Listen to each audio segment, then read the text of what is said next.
Puji Tuhan, haleluya. Kita berjumpa lagi dalam acara Kristologi Sedap.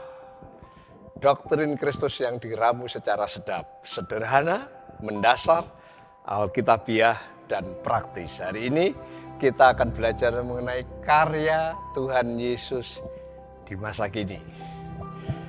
Kawan sehati dalam Tuhan, setelah kenaikan Tuhan Yesus, maka kuasa atas alam semesta kembali ada di tangannya. Mungkin kita bertanya, apa sebelumnya tidak? Bukan itu maksud saya. Karena waktu Tuhan Yesus di bumi, dia juga menyatakan kuasanya atas alam semesta, atas sakit penyakit, atas setan, atas maut, dan atas dosa. Yang dinyatakan melalui mujizat-mujizat yang pernah dilakukan oleh Tuhan Yesus ketika ada di bumi.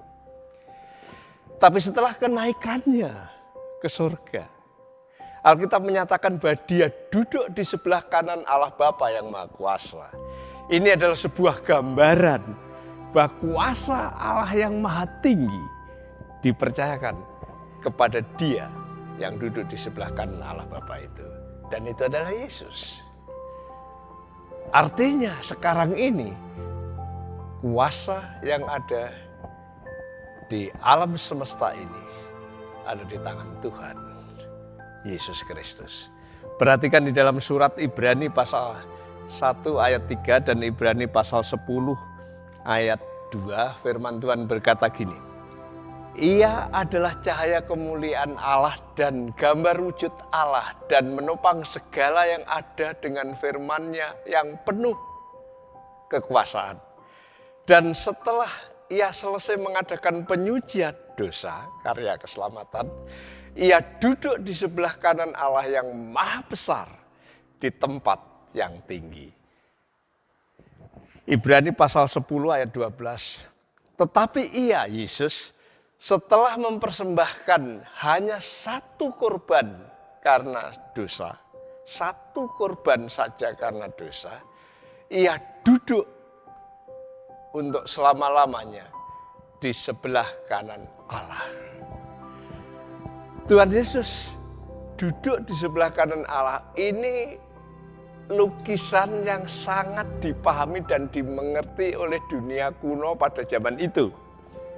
Artinya yang maha kuasa, kalau itu kaisar, kalau itu raja, mempercayakan seluruh kekuasaannya kepada orang yang paling dekat yang duduk di sebelah kanannya.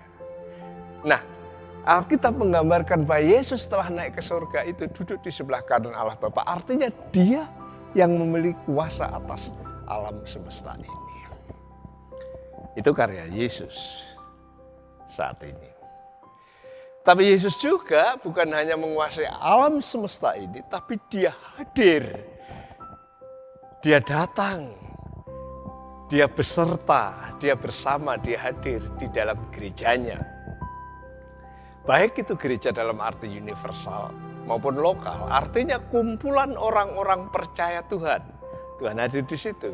Bahkan dimanapun mereka berada, entah dalam bangunan yang berbentuk gereja, entah dalam bangunan yang berbentuk apa saja, tapi kumpulan orang yang percaya di satu tempat. Tuhan hadir, Tuhan beserta, Tuhan ada di sana. Karena dikatakan 2-3 orang bersekutu dalam namaku, aku hadir di situ. Yesus bukan hanya hadir, dia juga menjadi kepala gereja. Artinya apa? Pusat penyembahan. Pemimpin kita adalah Tuhan Yesus. Tanpa dia, tanpa Yesus, tanpa hadirnya Yesus Kristus, gereja hanya sebuah kumpulan orang percaya yang tidak bermakna. Yesus hadir di gerejanya, dia menjadi kepala bagi gerejanya. Surat Kolose pasal 1 ayat 18 dan Efesus pasal 4 ayat 15 mengatakan begini. Ia adalah kepala tubuh yaitu jemaat. Ialah yang sulung yang pertama bangkit dari antara orang mati. Sehingga ia lebih utama dari segala sesuatu. Itu Yesus. Efesus 4:15, tetapi dengan teguh berpegang kepada kebenaran di dalam kasih, kita bertumbuh di dalam segala hal ke arah Dia, Kristus yang adalah kepala. Jadi Dia hadir di gereja, Dia menjadi kepala gereja. Artinya apa? Pusat penyembahan. Pertumbuhan kita juga menuju kepada Kristus karena apa? Dia kepala. Yesus juga memberi hidup dan pengharapan. Yohanes pasal 10 jelas di situ ayat 27-28. Dikatakan, domba-dombaku mendengar suaraku dan mengenal mereka. Dan aku mengenal mereka dan mereka mengikut aku. Dan aku memberikan hidup yang kekal kepada mereka. Dan mereka pasti tidak akan binasa sampai selama-lamanya. Dan seorang pun tidak dapat merebut mereka dari tanganku. Jadi di dalam Yesus bukan hanya ada hidup, ada pengharapan keselamatan yang terus-menerus dan abadi. Yesus juga sebagai imam besar agung. Tadi sudah disebut tapi saya sebut lagi di sini.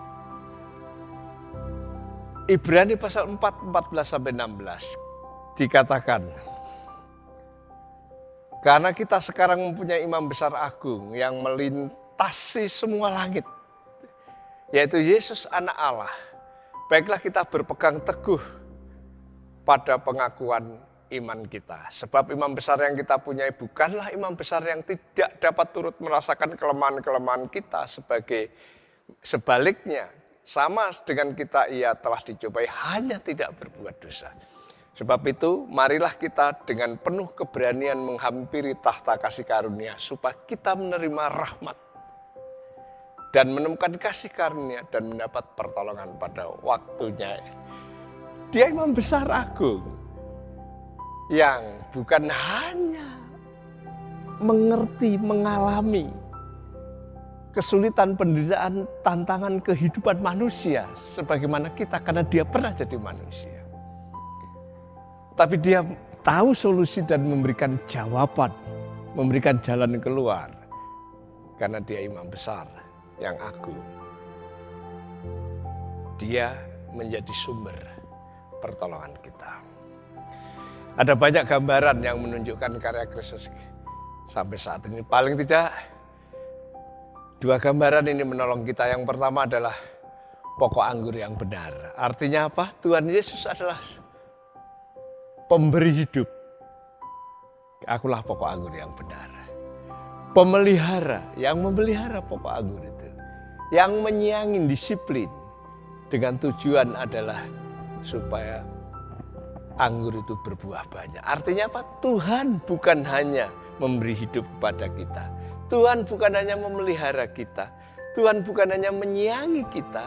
Tapi Tuhan memiliki tujuan bagi kita supaya hidup kita berbuah.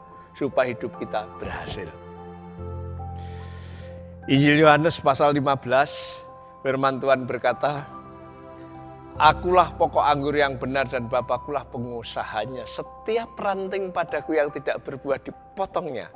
Dan setiap ranting yang berbuah dibersihkannya. Supaya ia lebih banyak berbuah. Tuhan memberi hidup kepada kita. Tuhan memberi pemeliharaan kepada kita. Tuhan menyayangi kita. Supaya kita bukan hanya hidup. Tapi berbuah banyak. Tuhan mau kita berhasil. Gambaran yang kedua adalah batu penjuru. Tujuannya Tuhan menjadi fondasi, menjadi dasar hidup kita.